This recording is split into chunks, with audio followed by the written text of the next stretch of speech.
In Srimad Bhagwat Gita, all burden is on Arjun. But this an afterthought. After the war, at the conclusions of the war, those who know all full outcome of war says that the whole war revolves around Arjun. But those who stood at the beginning of the war could not have thought so. For Duryodhana, all the possibility of war was born on from Bhima. He had his reasons. Even Duryodhana could not trust a good person like Arjun to fight. Arjun may waver. This possibility is also in Duryodhana's minds. Duryodhana also had a deep unconscious feeling that Arjun could run away from the battle if the war lasts. It will be last on Bhima. Peoples of less intelligence but more powerful like Bhima can be trusted for war. Arjun is intelligent, and where there is a wisdom, there is a doubt, and where there is a doubt, there is a conflict. Arjun is thoughtful, and where there is thoughtfulness, there is the ability to think the whole perspectives. It is difficult to get down. There will be closed eyes in a fear, war-like a situation. Duryodhana can trust for battle Bhima. There is a deep harmony between Bhima and Duryodhana. Bhima and Duryodhana are of the same nature, very deeply of the same thinking, of the same type of person.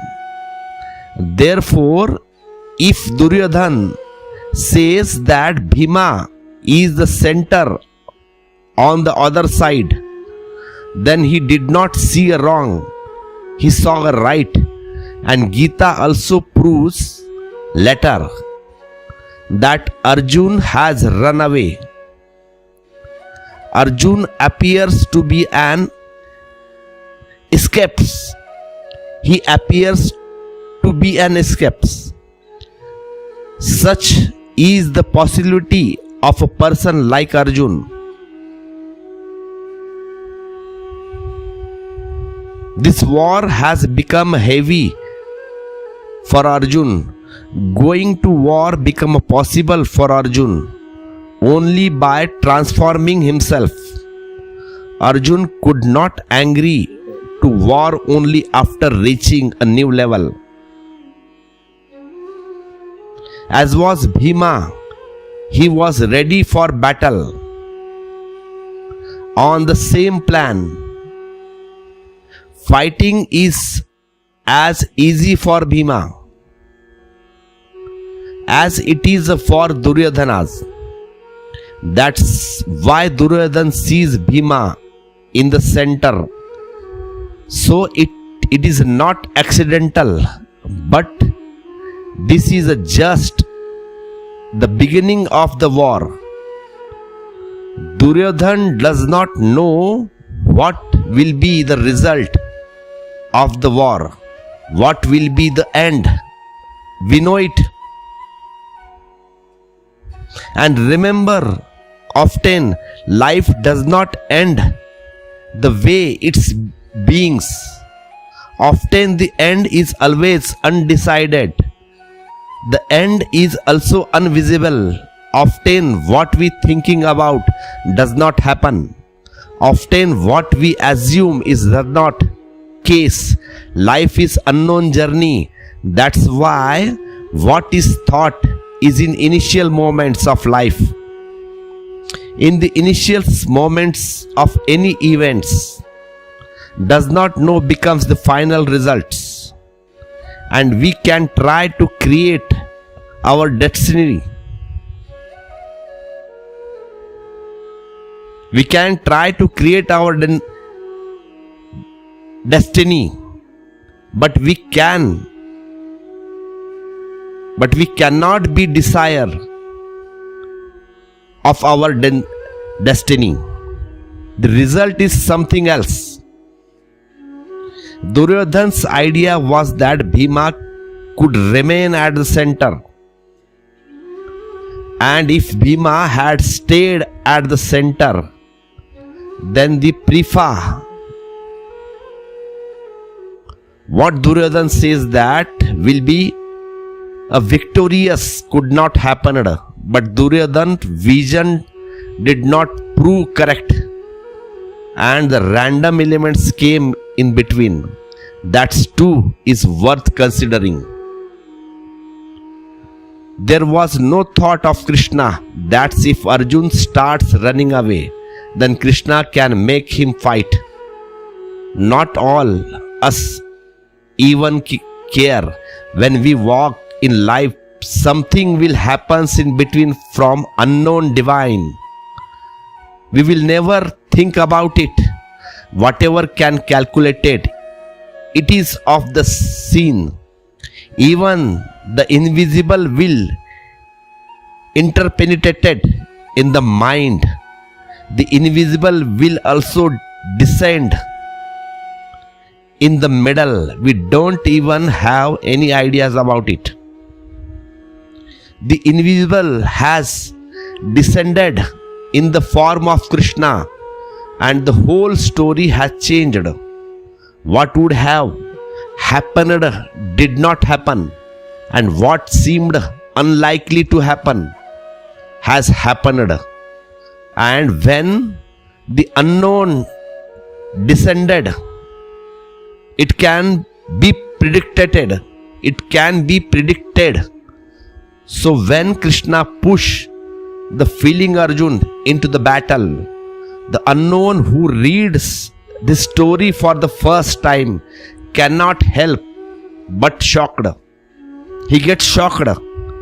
When Emerson read it for the first time, he closed the book and panic. Because what Arjun was saying would seem right to all so-called religious peoples. He was giving the exact arguments of so-called religious man. When Henry Thoreau came to this place and saw that Krishna advised him to go to war, he also got scared. Henry Thoreau also written that I did not believe, did not even think that the story would take such a turn that Krishna would advise to go to war. Gandhi also has the same problem. His pain was also there. But the life does not run according to any principles. Life is very unique. Life does not run railway track. It is a flow like a streams of Ganga. His path is not predictable. His path does not predict mind. And when God comes in between, He disturbs everything. Whatever has prepared, whatever we create by the man, whatever we thought by the mind of man, everything turns upside down. That's why Duryodhana had never imagined that God would also enter in the middle of the war. God also enters in the middle of this war. So what he says is a primary statements, as there the statements was all make in the beginning of life. In between, the unknown keeps on descending and the whole story keeps on changing. If you look back on life, we will say that everything we thought went wrong. Where success was expected, there was a failure. The one who wanted to get could not get it. The one whom I thought would be happy got a found sorrow. And the one who I had never even wished to meet got a glimpse of him, and the fountains of journey burst forth. Everything turns upside down, but such intelligent men are few in the world who takes the results into the considerations first. We all take the beginning into the considerations first. If we consider the end first, then the story of life can be completely different. But the Duryodhan takes the end into the consideration first. Then there can be no war. Duryodhan cannot be taken into accounts and the end except the end.